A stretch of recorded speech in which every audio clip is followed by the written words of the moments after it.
주시는 말씀 우리 함께 읽겠습니다. 요한복음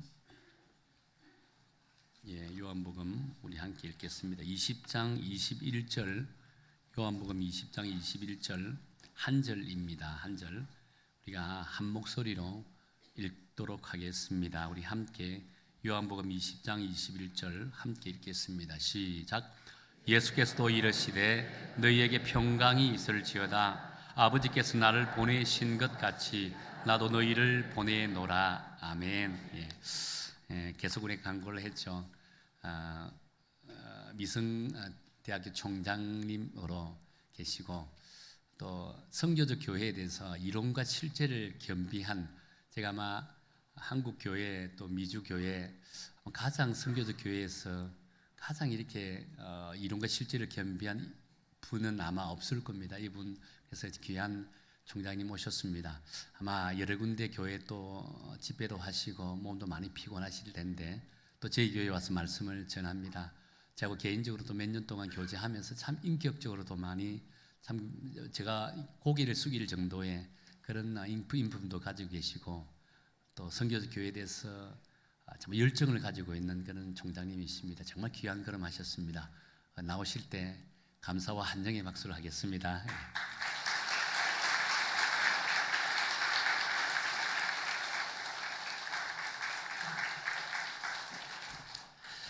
네, 감사합니다. 1부 때는 박수를 안 쳐줘갖고 제가 박수를 유도를 했거든요. 근데 2부 때는 환영해 주셔서 감사하고, 특별히 사랑하는 김기주 목사님 몇 년 동안 계속 교제하면서 말씀하신 것처럼 교회를 향한 그 뜨거운 마음, 또 열정적인 마음, 무엇보다도 하나님의 선교를 위해서 모든 교회 공동체와 함께 세워가려고 하는 그 마음을 잘 알고 있기 때문에 이곳에 와서 말씀을 전하는 것이 너무나 기쁘고 또 영광 속에 생각합니다. 여러분, 오늘 하루 동안 있는 이 짧은 시간이지만 하나님께서 우리에게 주의 음성을 들려주시고 주의 뜻을 보여주시기를 간곡히 부탁드립니다. 잠깐 기도하고 말씀 전하겠습니다. 살아계신 주님, 오늘 이 시간 저희와 함께하여 주심으로 인하여 감사합니다. 또 예배 가운데서 하나님의 임재를 경험하게 하시니 감사합니다.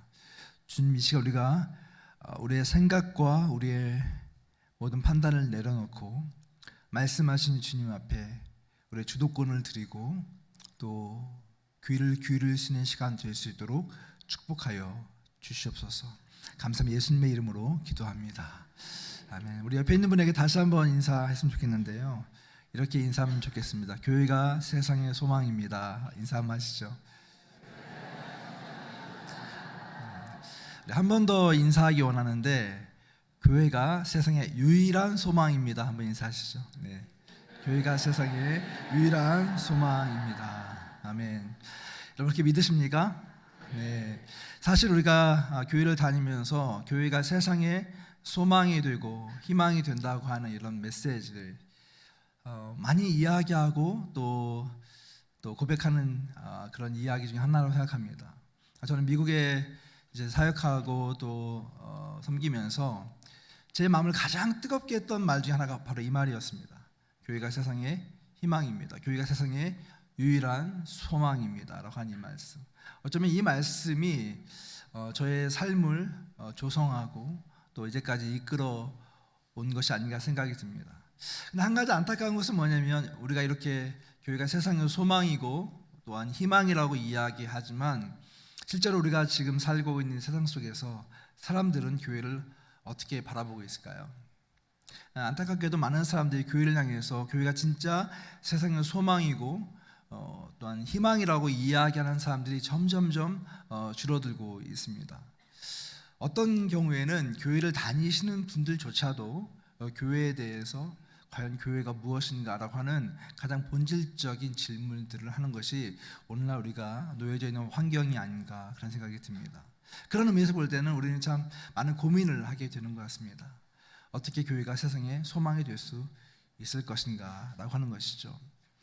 제가 몇 년 전에 교회를 리서치하다가 어느 한 교회에 대한 소문을 듣게 되었습니다. 이 교회는 배운 대로 사는 교회, 이런 소문이 났어요. 만나는 사람들마다 이 교회에 대해서 이야기를 하면서 이 주변에 너무 좋은 교회가 있는데 이 교회는 배운 대로 사는 교회다 이렇게 이야기를 하는 겁니다. 되게 궁금했습니다. 아니 교회가 어떻게 성도들을 교육하고 또 사역을 하길래 사람들이 그 교회를 다니지도 않는데 그 교회를 향해서 그 교회는 배운 대로 사는 교회다 이런 이야기를 했을까? 그 교회를 가서 예배를 참석하고 또 리서치를 하는 가운데서 아주 단순한 한 가지 비밀을 알게 되었습니다. 이 교회는 뭐 예배도 독특한 것이 없고 또 뭐 사역도 그렇게 특별한 것이 없습니다.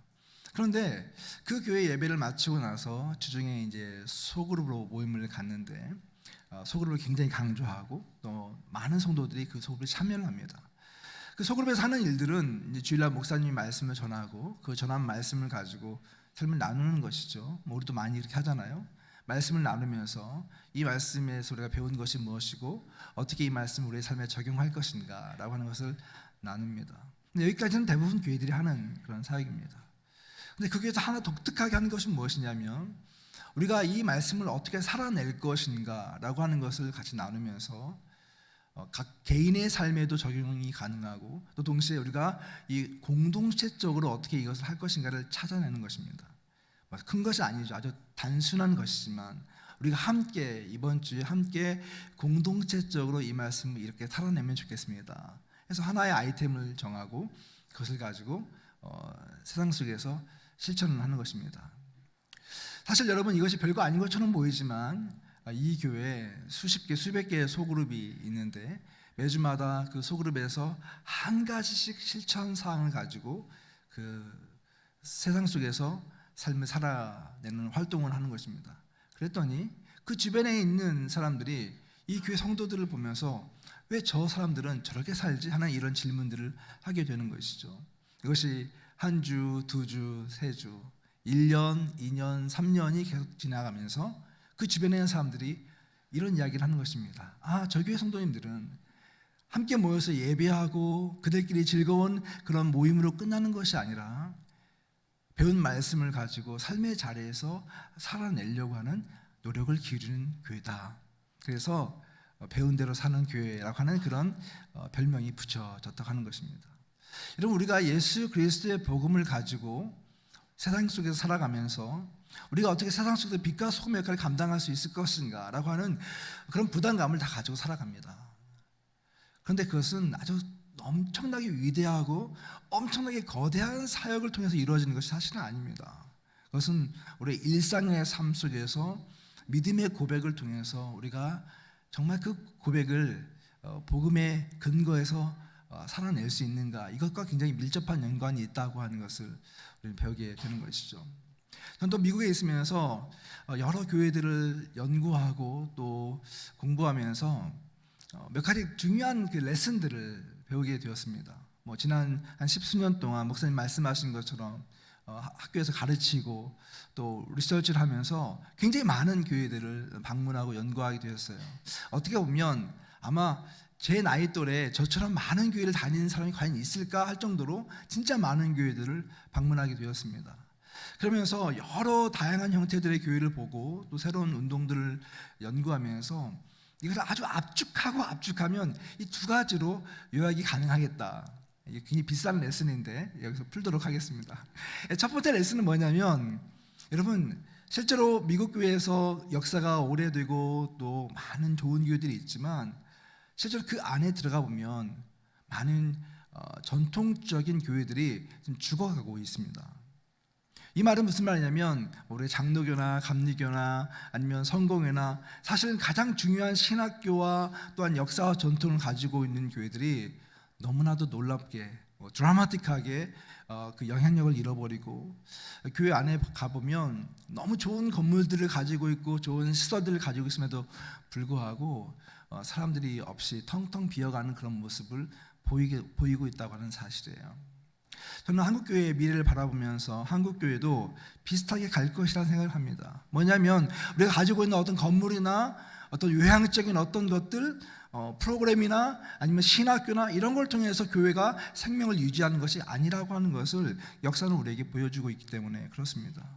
그 이면에 또 한 가지 중요한 발견은 뭐냐면 여러분, 이렇게 전통과 어떤 역사 속에 갇혀 있는 교회들이 약해져 가고 있는 반면, 하나님께서는 새로운 교회와 새로운 사람들을 통해서 새로운 사역들을 불러일으키고 있다고 하는 것을 저는 또 보았습니다. 이들은 어떤 틀과 형식에 얽매여 있는 것이 아니라 하나의 공통적인 기초가 있어요. 그것은 바로 우리를 부르신 하나님의 그 부르심에 전심을 다해서 응답하는 공동체가 된다고 하는 것입니다. 사람이 주인이 아니라, 우리 어떤 역사나 어떤 전통이, 어떤 제도가 우리의 주인이 아니라 살아계신 하나님의 그 심장이 그 공동체 안에 뛰면서 그곳에 있는 성도들이 함께 그 사명을 붙잡고 또 그 사역에 올인하면서 정말 주님이 기뻐하시는 그런 교회 공동체와 그런 사역이 되기 위해서 노력하고 있는 그런 교회들은 불같이 일어나면서 새로운 부흥의 역사를 만들어가는 것을 보고 있다고 하는 것이죠. 여러분, 우리는 이 교회를 가리켜서 선교적인 교회라고 가르칩니다.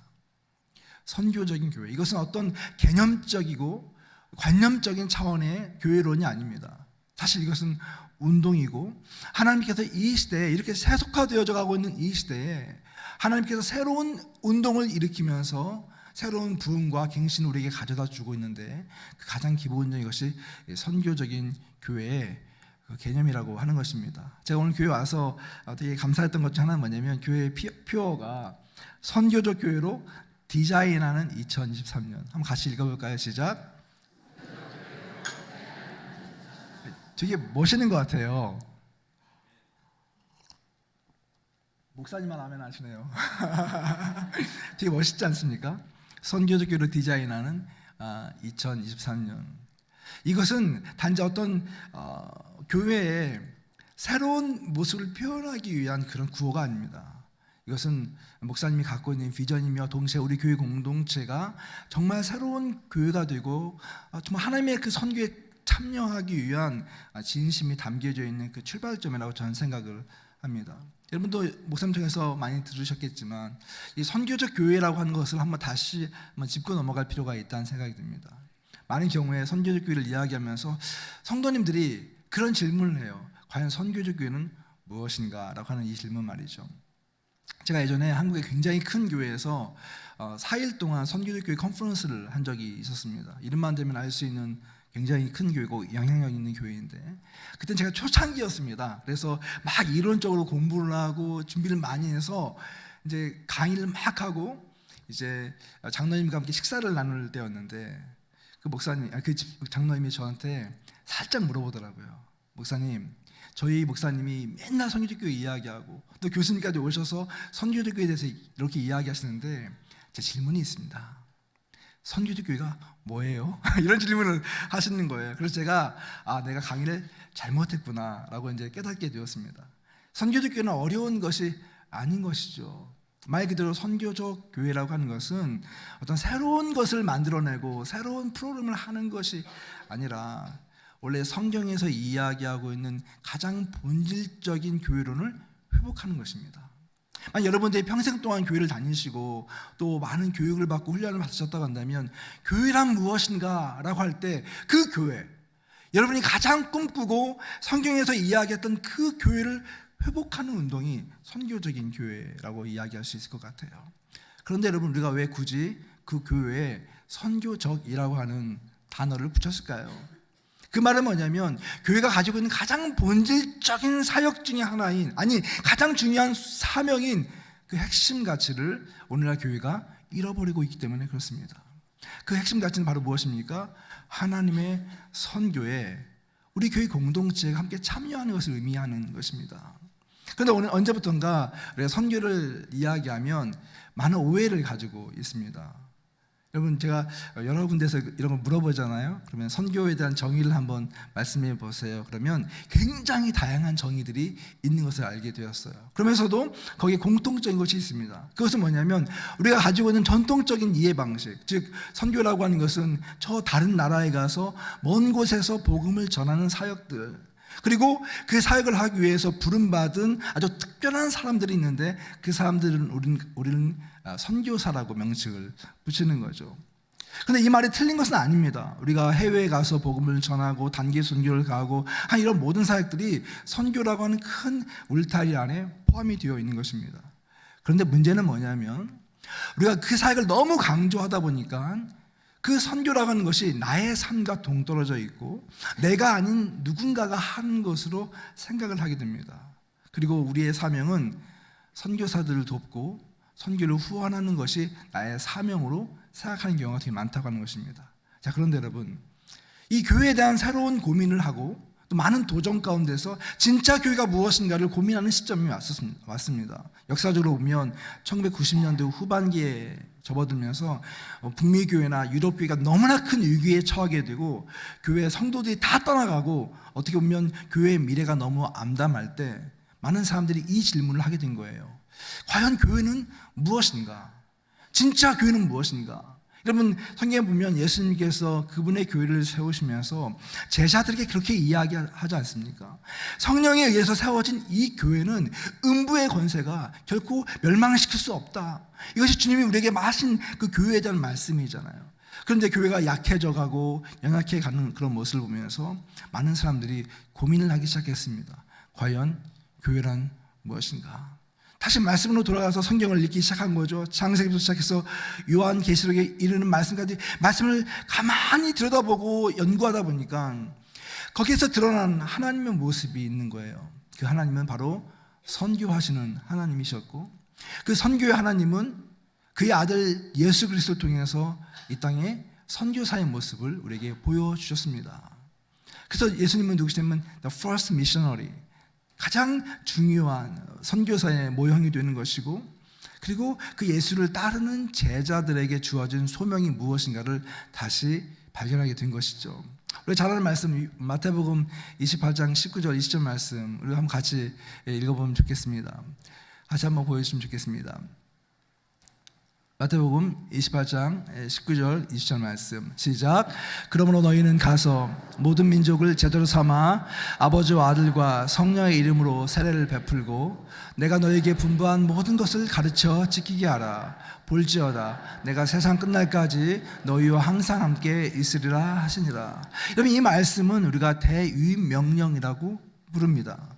예수님께서 십자가에 죽고 부활하신 이후에 이제 하늘나라로 승천하시면서 그의 제자들을 부르시고 그들에게 이렇게 말씀하신 거죠. 그러므로 너희는 가서 모든 민족으로 제자를 삼아라.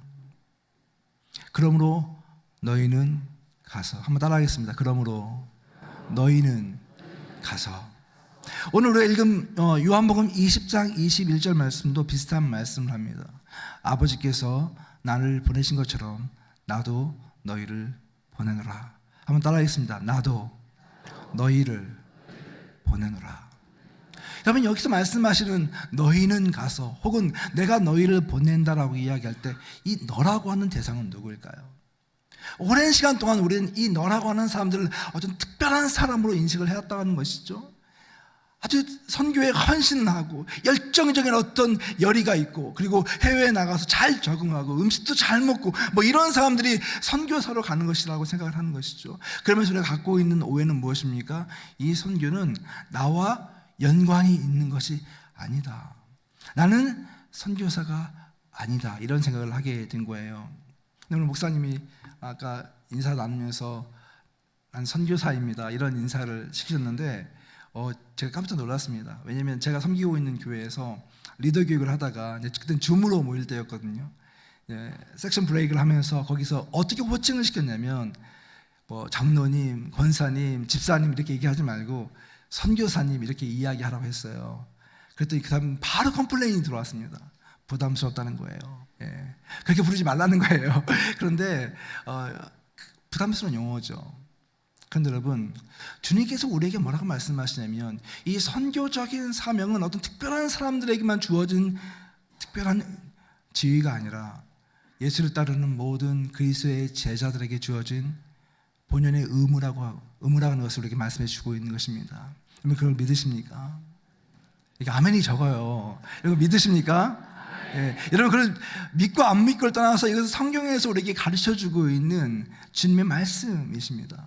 나를 따르는 모든 자들은 나의 제자이며 동시에 그 제자의 가장 중요한 사명은 하나님의 선교사에게 참여하는 선교사적인 그런 의무와 또한 특권을 우리에게 부여해 주셨다고 하는 것입니다. 물론 이것이 쉽지 않다고 하는 것은 전 너무나 잘 알고 있습니다. 선교를 가르치고 있는 저 역시도 때로는 하나님 너무 이것이 무겁습니다 이렇게 이야기할 때가 종종 있어요. 근데 제가 최근에 말씀을 이렇게 준비하다가 새롭게 깨닫게 된 되게 중요한 원리가 있습니다. 선교라고 하는 것, 이 선교적 삶이라고 하는 것이 우리에게 정말 부담이 아니구나라고 하는 것을 깨달은 그런 포인트가 있었거든요. 그래서 뭐냐면 여러분 고린도후서 5장 16절 말씀에 보면 주님이 우리에게 이렇게 말씀하십니다.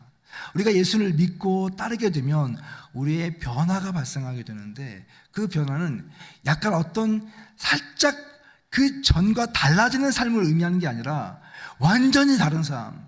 그래서 성경에 뭐라고 이야기하냐면 우리를 가리켜서 new creation, 새로운 피조물, 새로운 창조물이 된다 이렇게 이야기합니다. 그런즉 누구든지 그리스도 안에 있으면 새로운 뭐예요? 피조물이라. new creation, 완전히 새로운 존재가 된다고 성경은 말씀하고 있는데 저는 이 말씀을 그냥 어떻게 이해했냐면 그래 내가 영원한 생명을 얻는 존재가 되지 이렇게 생각을 했거든요. 그런데 이 new creation이라는 이 단어 자체가 완전히 질적으로 새로운 존재가 된다고 하는 것을 의미하는 것입니다. 무슨 말이냐면 여러분 우리는요 우리 몸에 굉장히 신비로운 그런 모습을 갖고 있거든요. 한 가지 제가 질문을 해볼게요. 여러분 우리 몸에 세포가 많이 있습니다. 그래서 우리는 세포로 이루어졌는데 세포가 몇 개나 있는지 혹시 아십니까? 네? 우리 장로님 몇 개요? 200조? 장로님 믿음이 너무 좋네요 진짜. 틀렸어요. 근데 제가 물어본 사람 가운데서 가장 근접한 수치입니다. 어떤 분은 물어보니까 세포가 몇 개 있습니까? 그랬더니 많습니다 이렇게 얘기를 하더라고요. 그것도 맞는 이야기죠. 여러분 우리 몸에 세포가 몇 개가 있냐면 어떤 자료에 의하면 30조 개, 어떤 자료에 의하면 60조 개, 70조 개가 있습니다. 근데 여러분 이 세포가요 가만히 있는 게 아닙니다.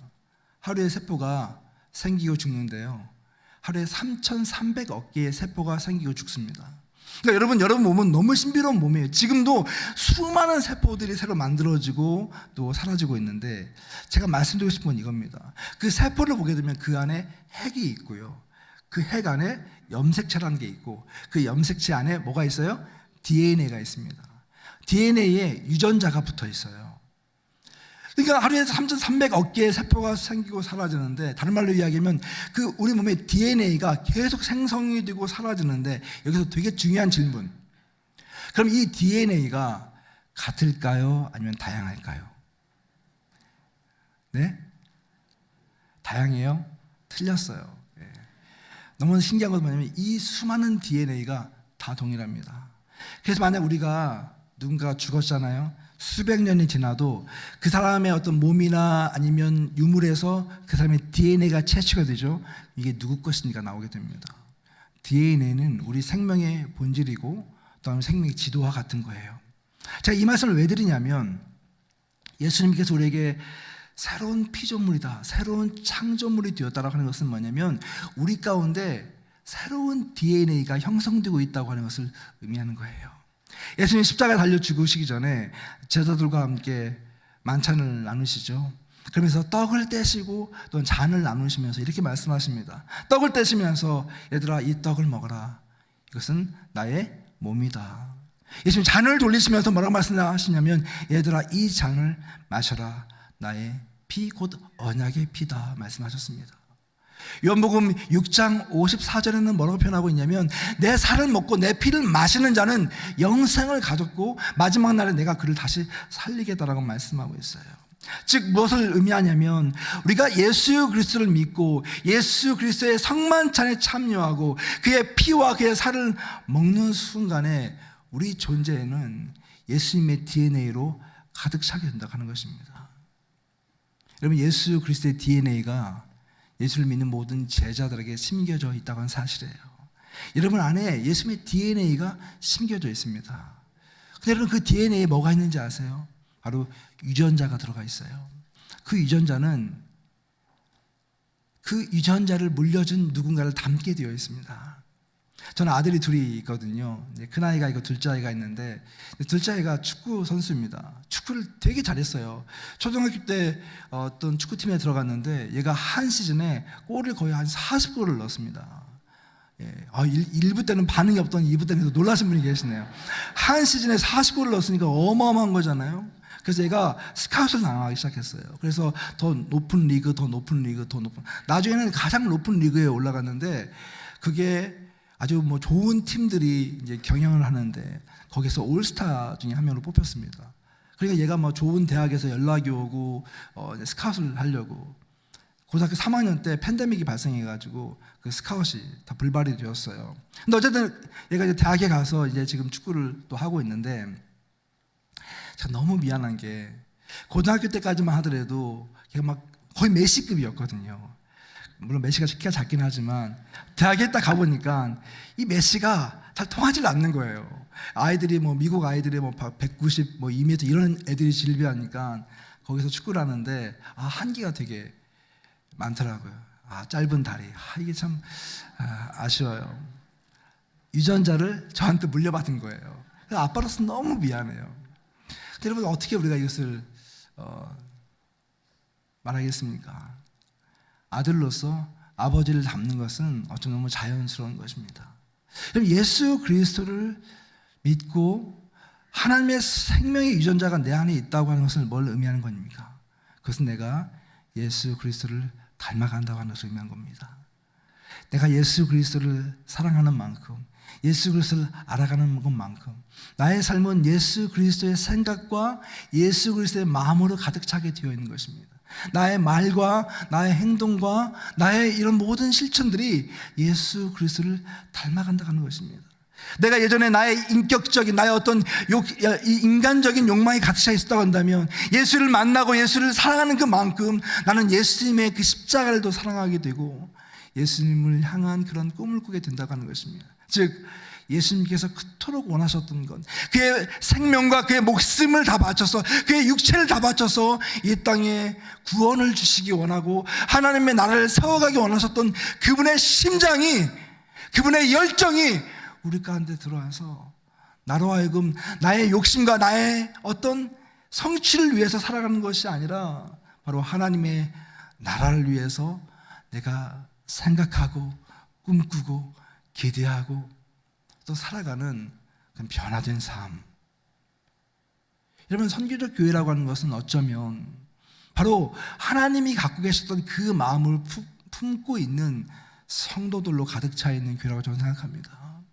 여러분이 하나님을 정말 사랑한다면, 예수 그리스도의 진정한 제자라고 한다면 그 예수님의 DNA가 여러분 안에서 작동할 것입니다.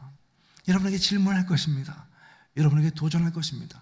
이것이 우리가 어떤 의무로서 감당하는 것이 아니라, 해야만 하는 어떤 부담으로서 나에게 오는 것이 아니라, 그것이 나에게 생명으로 작동되어서 예수님처럼 생각하고 예수님처럼 살아가는 그런 것들이 너무 자연스러워진다고 하는 거예요.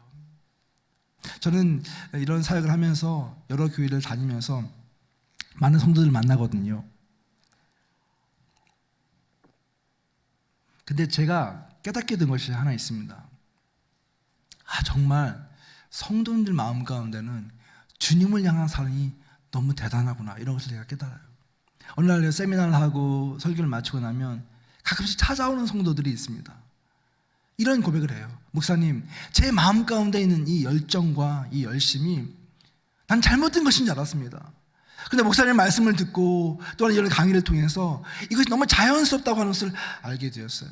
이런 고백을 하는 사람들이 너무 많은 거예요. 아마 저는 이 회중 가운데서도 그러한 열심과 특심을 가지고 있는 분이 있다고 저는 생각합니다.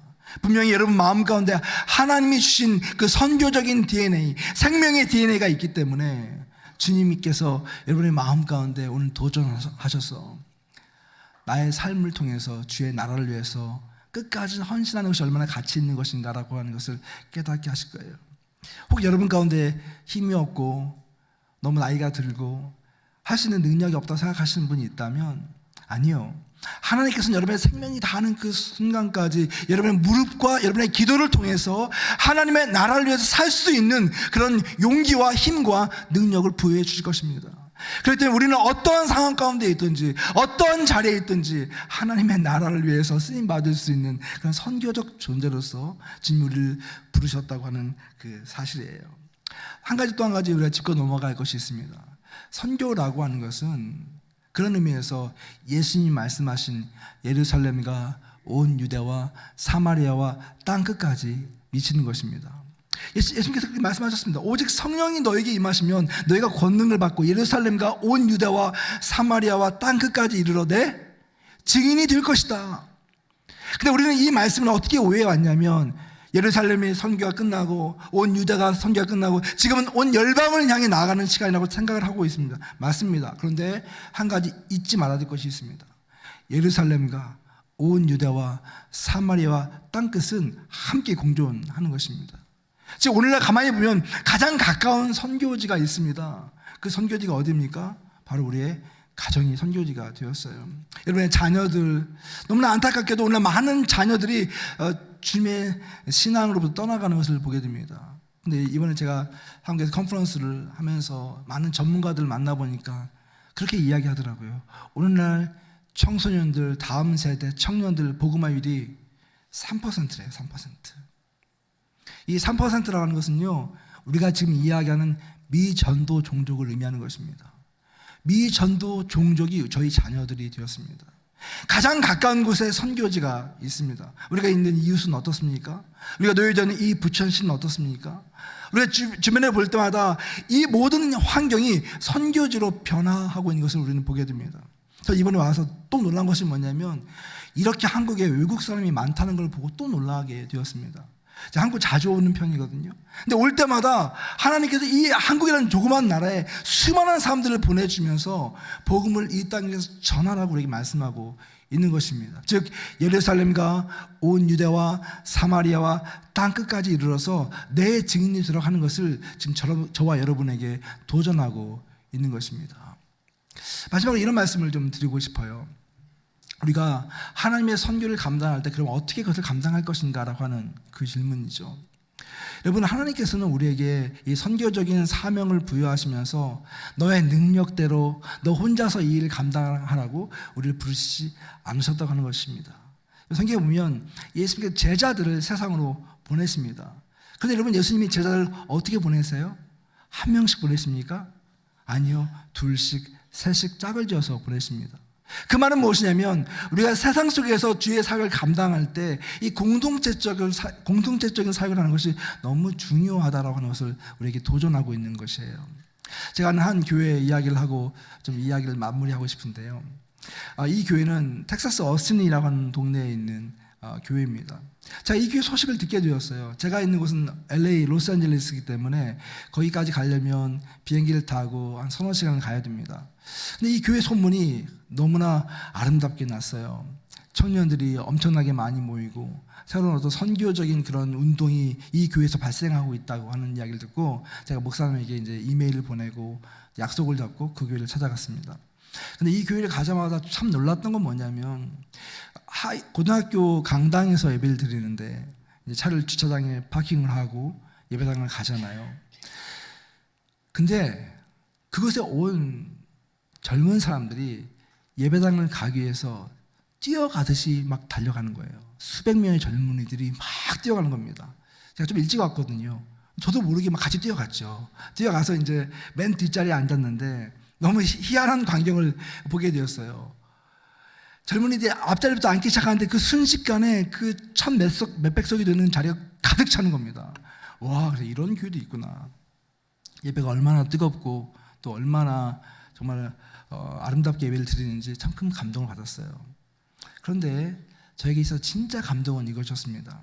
이 교회에 이렇게 많은 젊은이들이 모이고 뜨거운 예배를 드린다고 하는 그 자체에서 끝나는 것이 아니라 이 교회에 있는 성도들이 선교적인 삶을 살아내는데 너무나 탁월한 그런 모습을 보였다고 하는 거예요. 근데 목사님이 그런 얘기를 해요, 저한테요. 교회를 개척되고 수년 내에 한 2-3천 명 정도 되는 젊은이들이 모이면서 굉장히 빠르게 성장하는 교회가 되었어요. 목사님은 당연히 이 교회가 앞으로 더 성장할 것이기 때문에 더 많은 사람들을 수용하기 위해서 엄청나게 큰 예배당을 짓고, 그리고 정말 유명한 그런 교회가 될 꿈을 꾸고 있었습니다. 근데 어느 날 말씀을 읽는데 하나님께서 이렇게 질문을 하시더래요. 얘야, 네가 지금 원하고 꿈꾸는 그 교회의 모습이 내가 진짜 원하는 그 모습이냐고. 그런데 저 시리의 대답과는 달리 주님, 이 목사님 마음 가운데 저항이 있었지만 나중에 주님께서 계속 반복되는 질문에 주님, 알겠습니다. 내 욕심을 내려놓고 주님이 원하시는 그런 교회가 되도록 주님 힘쓰겠습니다. 이런 고백을 했대요. 그럼 뭐 긴 이야기지만 이 교회가 큰 예배당을 짓는 것을 내려놓고 그 동네에서 가장 어둡고 또 범죄율이 높고 가난한 동네로 이 교회가 들어갑니다. 교회를 짓는 대신 거기에 선교관을 짓고 여러 단체들을 초청하고 거기서 선교적 사역이 일어나게 되었습니다. 또 한 가지 중요한 것은 무엇입니까? 아무리 교회가 좋은 프로그램을 만들고 좋은 마음을 가졌다 할지라도 과연 그 사역 가운데 성도들이 얼마나 주체가 돼서 참여하냐가 되게 중요하잖아요. 그래서 목사님이 그 비전을 가지고 성도들에게 선교적인 교회에 대해서 이야기를 나누고 선교적인 DNA를 심어주기 위해서 엄청나게 많은 시간을 기울였습니다.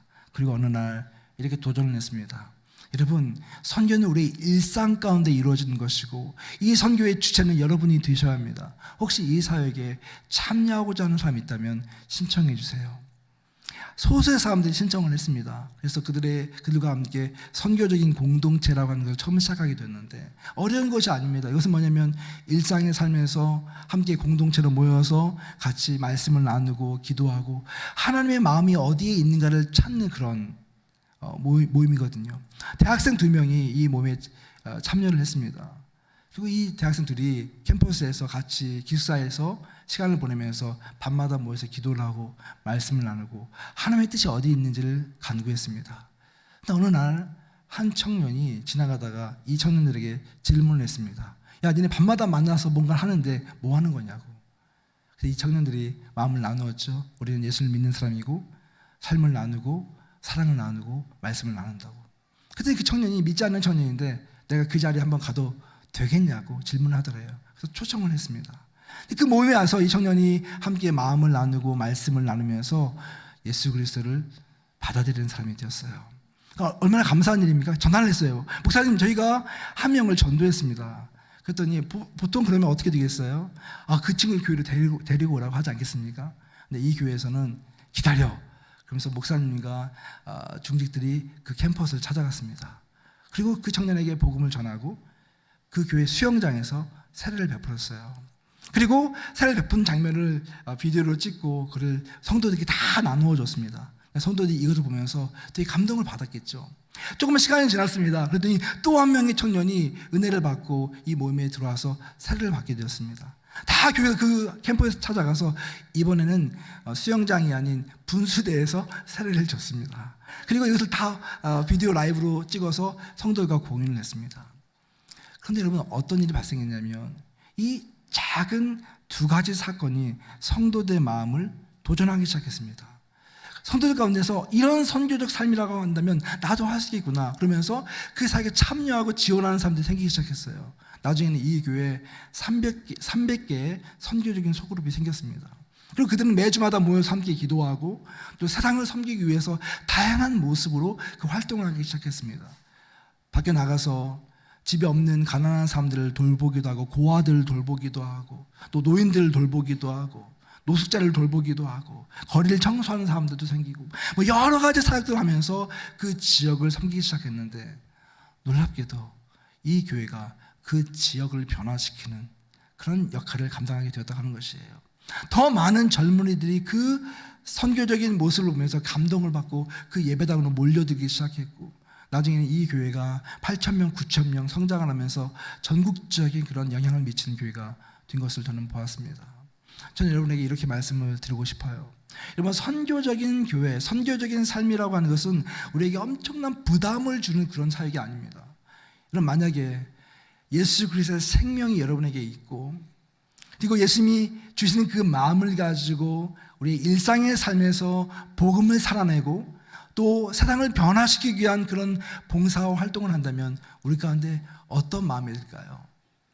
저는 분명히 말씀드릴 수 있습니다. 그것은 여러분이 이제까지 경험하지 못했던 최고의 선물들, 최고의 기쁨들, 최고의 희열을 맛보게 될 거라고 하는 것입니다. 왜냐하면 성령님께서 원하시는 것이기 때문에 여러분의 그 사역에 참여하는 그 순간에 그 작은 영혼 한 명을 붙잡고 이 세상을 변화시키는 위한 작은 활동을 하면서 하나님의 마음이, 하나님의 영이 여러분에게 함께함으로 인하여서 주님이 주실 수 있는 천국의 기쁨을 맛보게 될 것이라고 하는 것입니다. 그렇기 때문에 이것은 우리에게 부담이 아니라 진정한 기쁨이고 진정한 행복이 우리에게 오는 길이라고 하는 것입니다. 저는 의성교회가 그 길을 가는 것으로 결단을 하고 그 사역을 하는 것이 너무나 감사하고 행복합니다. 여러분, 지금까지도 여러분은 좋은 교회였을 수 있습니다. 지금까지도 모여서 예배하고 함께 사역하는 것 자체로 만족할 수 있습니다. 그러나 여러분, 주님께서는 우리에게 하나를 더 요구하시는 거예요. 뭐냐면 이 교회 공동체가 여러분을 위한 공동체가 아니라 하나님을 위한 공동체가 되기를 원하고 하나님이 주인이 되기를 원하시고 하나님이 이 교회를 이끌어가기를 원하신다고 하는 것입니다. 이곳에는 여러분 한 사람 한 사람의 삶을 통해서 하나님의 나라를 세워가기를 원하고 하나님의 영광을 드러내기 원하고 하나님의 통치하심을 이 교회뿐만 아니라 이 지역사회와 열방을 향해서 나아가기를 원하신다고 하는 사실이에요. 여러분, 그 부르심에, 그 초청에 여러분 응답하시겠습니까? 하나님이 여러분을 부르실 때 주님, 내가 여기 있습니다. 비록 나는 아무것도 아니고 할 수 있는 능력도 적지만 주님이 나를 부르실 때 내가 그 부르심에 응답하겠습니다. 주님, 나를 사용하여 주시옵소서. 그런 귀한 겸손한 고백이 우리 가운데 있기를 주의 이름으로 축원합니다. 제가 기도하겠습니다.